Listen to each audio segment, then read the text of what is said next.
Viewers আসসালামু আলাইকুম।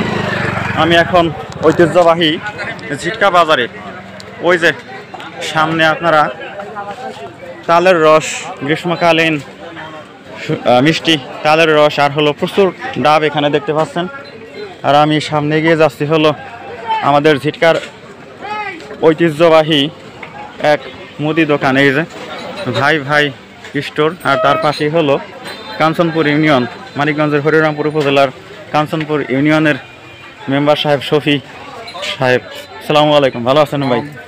আর ওনার এই দোকানের বিশেষত্ব হলো এখানে সকল স্পেশাল আইটেম যা বাজারে কোথাও পাওয়া যায় না, এই ঝিটকা বাজারে কিন্তু উনি বিশেষত উনি ফলের সাপ্লায়ার হিসেবে অনেক বিখ্যাত। এই যে দেখতে পাচ্ছেন সুন্দর সুন্দর কাঁঠাল, বাঙ্গি, আর এই যে সুন্দর পেঁপে, আম, মানে সিজনাল ফলগুলো সাধারণত উনি অনেক কষ্ট করে কালেক্ট করে থাকেন। ওই যে ওখানে বাংলার বিখ্যাত আতা ফল, আমাদের ভাষা অবশ্য মানিকগঞ্জ এটাকে নোনা ফল বলা হয়ে থাকে। অরিজিনাল যে আতা ফল সে আতা ফল কিন্তু বাংলার জনপদ থেকে মানিকগঞ্জ থেকে উঠে গেছে, এখন আতা ফল দেখাই যায় না। তবে এটাই হলো আতা, মানে নোনা ফল, এটাই হলো বর্তমানে আতা।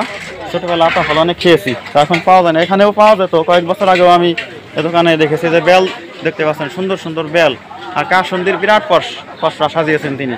তা আমাদের শফি মেম্বার ভাইকে অনেক ধন্যবাদ, তিনি কিন্তু তেঁতুলের বিরাট প্রোডাক্ট এখানে সংগ্রহ করছেন। এই যে প্রোডাক্টগুলো তেঁতুলকে তিনি স্পেশালভাবে, এখানে এই যে বস্তা ভর্তি তেঁতুল আমি আগে দেখতে পেতাম, এখন অবশ্য সেই বস্তা দেখতে পাচ্ছি না। তো ভিউয়ার্স, ধন্যবাদ আপনাদেরকে এই ক্ষুদ্র ভিডিওতে। আপনারা আমার চ্যানেলকে সাবস্ক্রাইব করে রাখবেন নতুন নতুন আপডেটেড ভিডিও পাওয়ার জন্য। ধন্যবাদ।